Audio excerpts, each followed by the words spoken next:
दोस्तों आज का हमारा टॉपिक है use of need and dare. Need और डेयर का यूज हम किस तरीके से करते हैं और उसका मतलब क्या होता है। बेसिकली हम जानते हैं कि नीड और डेयर का यूज हम मॉडल वर्ब एवं मेन वर्ब दोनों तरीके से कर सकते हैं।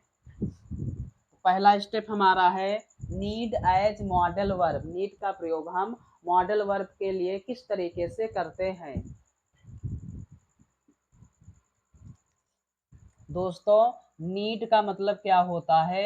नीड का मतलब होता है आवश्यकता। आवश्यकता है।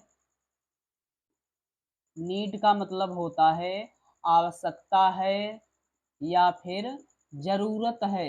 आवश्यकता है या फिर जरूरत है। जहाँ पर हमें किसी चीज की आवश्यकता या जरूरत होती है वहां पर हम यूज करते हैं नीड का। इसका स्ट्रक्चर क्या होता है दोस्तों। इसके स्ट्रक्चर की जब हम बात करेंगे तो इसमें हो जाएगा सबसे पहले सब्जेक्ट, उसके बाद इसमें होगा नीड और नीड के बाद नॉट, उसके बाद V1 और उसके बाद में OW। नीड का मतलब होता है आवश्यकता या जरूरत। इसका स्ट्रक्चर होता है subject plus need plus not V1 और OW अदर वर्ड। एग्जाम्पल, पहला एग्जाम्पल दिया है तुम्हें तुम्हें वहां जाने की जरूरत नहीं है। नहीं है।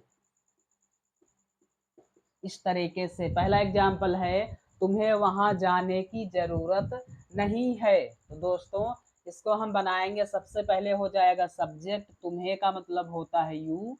उसके बाद हम यूज करेंगे जरूरत है या आवश्यकता है के लिए नीड। उसके बाद हम इस नहीं के लिए लगाएंगे नॉट। वर्ब है इसमें जाना, जाने का मतलब होता है गो और वहां का मतलब क्या होता है दोस्तों there. You need not go there. अगला एग्जाम्पल, तुम्हें तुम्हें मेरे बारे में मेरे बारे में चिंता करने की चिंता करने की आवश्यकता आवश्यकता नहीं है।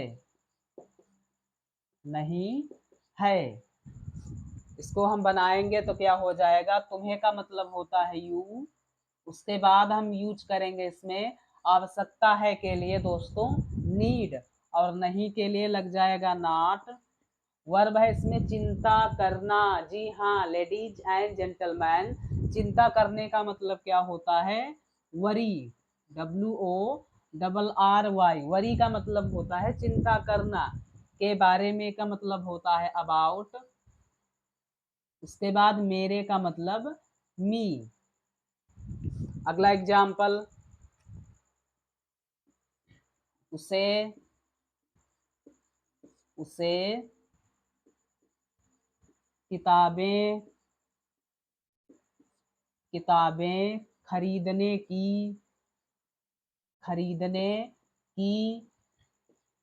आवश्यकता है। आवश्यकता है। उसे किताबें खरीदने की आवश्यकता है। तो ये क्या हो जाएगा, उसे का मतलब होता है ही। उसके बाद आवश्यकता है के लिए हम यूज करेंगे दोस्तों नीड का। ही नीड। वर्ब है इसमें खरीदना बाई। किताबों का मतलब होता है books. He need by books. इस तरीके से हम ढेर सारे सेंटेंस को नीड के स्ट्रक्चर की सहायता से बना सकते हैं। दोस्तों अब हम बढ़ते हैं अपने नेक्स्ट स्टेप की तरफ कि नीड का यूज हम और किसके साथ में कर सकते हैं।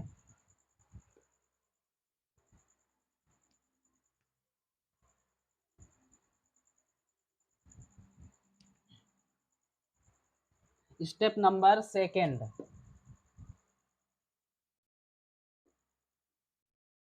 Step number second. और स्टेप सेकेंड में दोस्तों हम एक स्ट्रक्चर लिखेंगे। स्ट्रक्चर हमारा हो जाएगा सबसे पहले सब्जेक्ट, क्या होगा, जोर से बोलो, सब्जेक्ट, उसके बाद नीड, उसके बाद हम यूज करेंगे नॉट, और नॉट के बाद यूज करेंगे हम हैव का, उसके बाद में V3 और OW अदर वर्ड। दोस्तों यहाँ पर ये यूज हो रहा है नीड के बाद हैव और वर्ब की थर्ड फॉर्म। अब यहाँ पर इसका मतलब क्या हो जाएगा, इसका मतलब होगा आवश्यकता, आवश्यकता थी या फिर जरूरत थी, आवश्यकता थी या फिर जरूरत थी। दोस्तों जब हम नीड के बाद हैव और उसमें वर्ब की थर्ड फॉर्म को, बहुत ध्यान से सुनो, जब नीड में हम हैव और उसमें वर्ब की थर्ड फॉर्म को ऐड कर देते हैं तो इसका मतलब हो जाता है आवश्यकता थी या फिर जरूरत थी। एग्जाम्पल, उसे, उसे अंग्रेजी बोलने की, उसे अंग्रेजी बोलने की आवश्यकता, आवश्यकता नहीं थी, नहीं थी। इसमें दिया गया है सब्जेक्ट उसे, और उसे का मतलब होता है ही, उसके बाद हम यूज करेंगे नीड और उसमें ऐड कर देंगे नॉट। अब दोस्तों यहाँ पर हम यूज करेंगे हैव का, हैव वर्ब की थर्ड फॉर्म, वर्ब है इसमें बोलना, और जी बोलने का मतलब क्या होता है, स्पीक, और स्पीक की थर्ड फॉर्म होगी स्पोकन इंग्लिश, स्पोकन इंग्लिश। इस तरीके से सेंटेंस हमारा बन करके रेडी हो गया है। अगला एग्जाम्पल, मुझे, मुझे बाजार से सब्जियां, मुझे बाजार से सब्जियां लाने की जरूरत, जरूरत नहीं थी, मुझे बाजार से सब्जियां लाने की जरूरत नहीं थी। तो दोस्तों इसको हम बनाएंगे तो सबसे पहले इसमें सब्जेक्ट क्या दिया गया है, मुझे, मुझे का मतलब क्या होता है आई, और हम यूज करेंगे नीड का, नीड के बाद लगाएंगे नॉट, आई नीड नॉट, उसके बाद यूज करेंगे हैव का, वर्ब की थर्ड फॉर्म, वर्ब है दोस्तों इसमें लाना, लाने का मतलब क्या होता है लेडीज एंड जेंटलमैन, ब्रिंग, बिल्कुल सही। और ब्रिंग की थर्ड फॉर्म क्या हो जाएगी, ब्राट, ब्रिंग, ब्रैंग और ब्राट।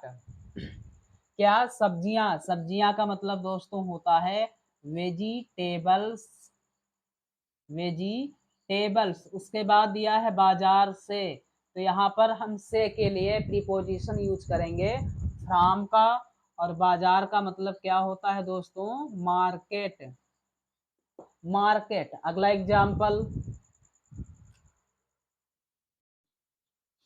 तुम्हें, तुम्हें उससे, उससे पूछने की, तुम्हें उससे पूछने की आवश्यकता,